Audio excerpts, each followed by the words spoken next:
TV9 digital ಕಂಟೆಂಟ್ಗೆ ಸ್ವಾಗತ. ನಾನು ಸುರೇಶ್ ನಾಯಕ್, ಬೀದರ್ ಜಿಲ್ಲಾ ವರದಿಗಾರ. ಏನು ಸಾರ್ವಜನಿಕರ ಅನುಕೂಲಕ್ಕಾಗಿ ಸರ್ಕಾರ ಹತ್ತಾರು ಯೋಜನೆಗಳನ್ನ ಜಾರಿಗೆ ತಂದಿದೆ. ಜನರಿಗೂ ಕೂಡ ಇದರಿಂದ ಲಾಭ ಆಗಲಿ, ಅವರ ಸಮಸ್ಯೆಗಳು ನಿವಾರಣೆ ಆಗಲಿ ಅನ್ನೋ ಉದ್ದೇಶದಿಂದ ನೂರಾರು ಕೋಟಿ ರೂಪಾಯಿ ವೆಚ್ಚ ಮಾಡಿ ಹತ್ತಾರು ಕಾಮಗಾರಿಯನ್ನು ಕೂಡ ಇಲ್ಲಿ ಜಾರಿಗೆ ಮಾಡಿರುವಂಥದ್ದು. ಆದರೆ ಅಧಿಕಾರಿಗಳ ನಿರ್ಲಕ್ಷ್ಯ, ಕಾಮಗಾರಿಗಳು ಸಮಯಕ್ಕೆ ಸರಿಗೆ ಕೂಡ ಇಲ್ಲಿ ಮುಗಿತಾ ಇಲ್ಲ ಅಂತಲೇ ಹೇಳ್ಬೋದು.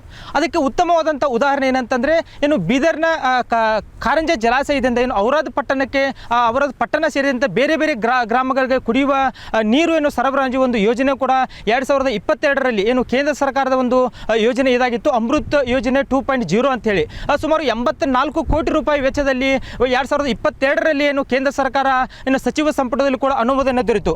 2020ರಲ್ಲಿ ಸಚಿವ ಸಂಪುಟದ ಅನುಮೋದನೆ ದೊರೆತ ನಂತರ 2024 ಜನವರಿಯಲ್ಲಿ ಕೂಡ ಟೆಂಡರ್ ಆಯಿತು, ಕಾಮಗಾರಿನೂ ಕೂಡ ಇಲ್ಲಿ ಆರಂಭ ಆಯಿತು. ಆದರೆ ಈಗ ಕಾಮಗಾರಿ ಆರಂಭವಾಗಿ 2.5 ವರ್ಷ ಕಳೆದರೂ ಕೂಡ ಇನ್ನೂವರೆಗೆ ಇಲ್ಲಿ ಅರ್ಧದಷ್ಟು ಕಾಮಗಾರಿ ಕೂಡ ಇಲ್ಲಿ ಮುಗಿದಿಲ್ಲ. ಯಾಕೆಂದರೆ ಈ ಬಗ್ಗೆ ಹತ್ತಾರು ಸಾರಿ ಕೂಡ ಇಲ್ಲಿ ಔರಾದ ಶಾಸಕ ಪ್ರಭು ಚವ್ಹಾಣ್ ಅವರು, ಗುತ್ತಿಗೆದಾರರಿರ್ಬೋದು, ಅಧಿಕಾರಿಗಳಿರ್ಬೋದು, ಎಲ್ಲ ಮೇಲಾಧಿಕಾರಿಗಳ ಗಮನಕ್ಕೆ ತಂದರೂ ಕೂಡ ಕಾಮಗಾರಿ ಮಾತ್ರ ಇಲ್ಲಿ ವೇಗ ಪಡ್ಕೋತಾ ಇಲ್ಲ.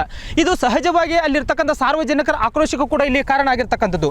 ಯಾಕೆಂದರೆ ಏನು ಔರಾದ ತಾಲೂಕು ಏನಿದೆ, ಇದು ಅತ್ಯಂತ ಬೀದರ್ ಜಿಲ್ಲೆಯ ಅತ್ಯಂತ ಹಿಂದುಳಿದ ತಾಲೂಕು. ಇಲ್ಲಿ ಯಾವುದೇ ಕೂಡ ದೊಡ್ಡ ಪ್ರಮಾಣದ ಹಳ್ಳಗಳಿಲ್ಲ, ಕೆರೆಗಳಿಲ್ಲ.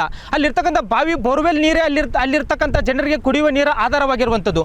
ಹೀಗಾಗಿ ಆ ಭಾಗದ ಗ್ರಾಮೀಣ ಜನರ ಏನು ಕುಡಿಯುವ ನೀರಿನ ದಾಹ ಇಂಗಿಸಬೇಕು ಮತ್ತು ಅಲ್ಲಿನ ಪಟ್ಟಣದ ಜನರ ಕುಡಿಯುವ ನೀರಿನ ದಾಹ ಇಂಗಿಸಬೇಕು ಅನ್ನೋ ಒಂದೇ ಒಂದು ಉದ್ದೇಶದಿಂದ ಸುಮಾರು 84 ಕೋಟಿ ರೂಪಾಯಿ ವೆಚ್ಚ ಮಾಡಿ ಏನು ಬೀದರ್ ಜಿಲ್ಲೆ ಬಾಲ್ಕಿ ತಾಲೂಕಲ್ಲಿ ಇರ್ತಕ್ಕಂಥ ಬ್ಯಾಲಹಳ್ಳಿ ಗ್ರಾಮದ ಬಳಿ ಇರ್ತಕ್ಕಂಥ ಏನು ಕಾರಂಜ ಜಲಾಶಯದಿಂದ ಇಲ್ಲಿಂದ ಒಂದು ಪೈಪ್ಲೈನ್ ಮೂಲಕ ಔರಾದ ಪಟ್ಟಣ ಸೇರಿದಂತೆ ಬೇರೆ ಬೇರೆ ಗ್ರಾಮೀಣ ಭಾಗದ ಜನರಿಗೆ ಕುಡಿಯೋ ನೀರು ಕೊಡುವ ಉದ್ದೇಶದಿಂದ ಒಂದು ಯೋಜನೆಯನ್ನು ಕೂಡ ಜಾರಿಗೆ ತಂದರು. ಆದರೆ ಈ ಯೋಜನೆ ಕೂಡ ಇನ್ನೂವರೆಗೆ 2.5 ವರ್ಷ ಆದರೂ ಕೂಡ ಇನ್ನೂವರೆಗೆ ಈ ಯೋಜನೆ ಸಂಪೂರ್ಣವಾಗಿ ಆಗಿಲ್ಲ. ಕೇವಲ ಈಗ ಒಂದು 50% ಮಾತ್ರ ಕಾಮಗಾರಿ ಮುಗಿದಿರುವಂಥದ್ದು. ಇವರು ಮಾಡ್ತಕ್ಕಂಥ ಕೆಲಸದ ವೇಗ ನೋಡಿದರೆ ಇನ್ನೂ ಕೂಡ 1ರಿಂದ 2 ವರ್ಷ ಕಾಮಗಾರಿ ಮುಗಿಯೋ ಯಾವ ಲಕ್ಷಣ ಕೂಡ ಇಲ್ಲಿ ಗೊತ್ತಾಗ್ತಾ ಇಲ್ಲ.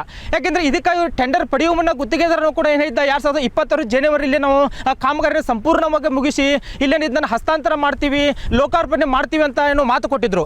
ಆದರೆ ಈಗ ಜನವರಿ ಮುಗಿದು ಸುಮಾರು ಈಗ ಮತ್ತೆ ಆಗಸ್ಟ್ ಕೂಡ ಮುಗಿಲಿಕ್ಕೆ ಬಂತು. ಆದರೆ ಇನ್ನೂವರೆಗೆ ಕಾಮಗಾರಿ ಇನ್ನೂವರೆಗೆ ವೇಗನ ಕೂಡ ಇಲ್ಲಿ ಪಡ್ಕೋತಲ್ಲ. ಹೀಗಾಗಿ ಸಾಕಷ್ಟು ಜನರು ಕೂಡ ಏನು ಕುಡಿಯುವ ನೀರಿನ ದಾಹದಿಂದ ಬಳಲುವಂಥ ಸ್ಥಿತಿ ಕೂಡ ಇಲ್ಲಿ ನಿರ್ಮಾಣ ಆಗಿರ್ತಕ್ಕಂಥದ್ದು. ಯಾಕೆಂದರೆ ವಿಶೇಷವಾಗಿ ಬೇಸಿಗೆ ಆರಂಭ ಆದರೆ ಸಾಕು ಔರಾದ ಪಟ್ಟಣ ಸೇರಿದಂತೆ ಬೇರೆ ಬೇರೆ ಗ್ರಾಮೀಣ ಪ್ರದೇಶದ ಜನರಿರ್ಬೋದು, ತಾಂಡ ನಿವಾಸಿಗಳು ಕುಡಿಯುವ ನೀರಿಗಾಗಿ ಪರದಾಟ ಮಾಡುವಂಥ ಸ್ಥಿತಿ ಕೂಡ ಇಲ್ಲಿ ನಿರ್ಮಾಣ ಆಗುತ್ತದೆ. ಅತಿ ಹೆಚ್ಚಾಗಿ ಕೂಡ ಇಡೀ ಬೀದರ್ ಜಿಲ್ಲೆ ಅತಿ ಹೆಚ್ಚಾಗಿ ಬರದ ತಾಲೂಕು ಅಂದರೆ ಅದು ಔರಾದ ತಾಲೂಕು. ಅಲ್ಲಿ ಎಲ್ಲಿಯೂ ಕೂಡ ನೀರಿನ ಸೋರ್ಸಸ್ ಇಲ್ಲ. ಅಲ್ಲಿ ಯಾರೂ ಕೂಡ ನೀರಾವರಿಯಿಂದ ಬೆಳೆದು ಬೆಳೆಯನ್ನು ಕೂಡ ಇಲ್ಲಿ ಮಾಡೋದಿಲ್ಲ.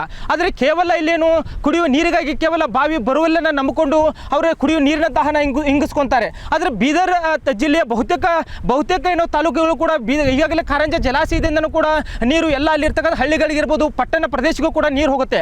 ಆದರೆ ಇಡೀ ಬೀದರ್ ಜಿಲ್ಲೆಯಲ್ಲಿ ಔರಾದ ಪಟ್ಟಣಕ್ಕೆ ಮಾತ್ರ ಇನ್ನೂವರೆಗೆ ಕಾರಂಜ ಜಲಾಶಯದಿಂದ ನೀರು ಮಾತ್ರ ಇನ್ನೂ ಹೋಗ್ತಾ ಇಲ್ಲ.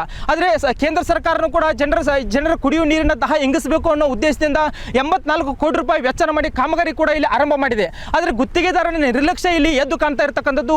ಇನ್ನೂವರೆಗೆ ಕೂಡ ಔರಾದ ಪಟ್ಟಣಕ್ಕೆ ಅಲ್ಲಿನ ಗ್ರಾಮೀಣ ಭಾಗದ ಜನರಿಗೆ ಇನ್ನೂ ಕೂಡ ನೀರು ಹೋಗ್ತಾ ಇಲ್ಲ.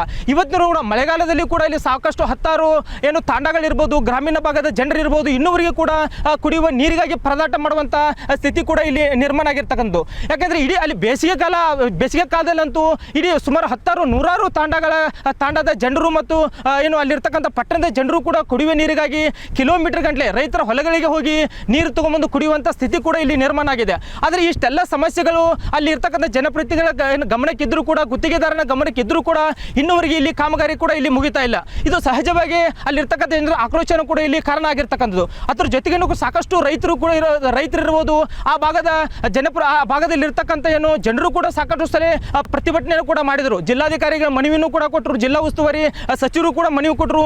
ಇನ್ನೂವರೆಗೆ ಕಾಮಗಾರಿಗೆ ವೇಗ ಮಾತ್ರ ಸಿಗ್ತಾ ಇಲ್ಲ. ಇದು ಸಹಜವಾಗಿ ಅಲ್ಲಿನ ಜನರ ಆಕ್ರೋಶ ಕೂಡ ಹೆಚ್ಚಿಸಿರುವಂಥದ್ದು.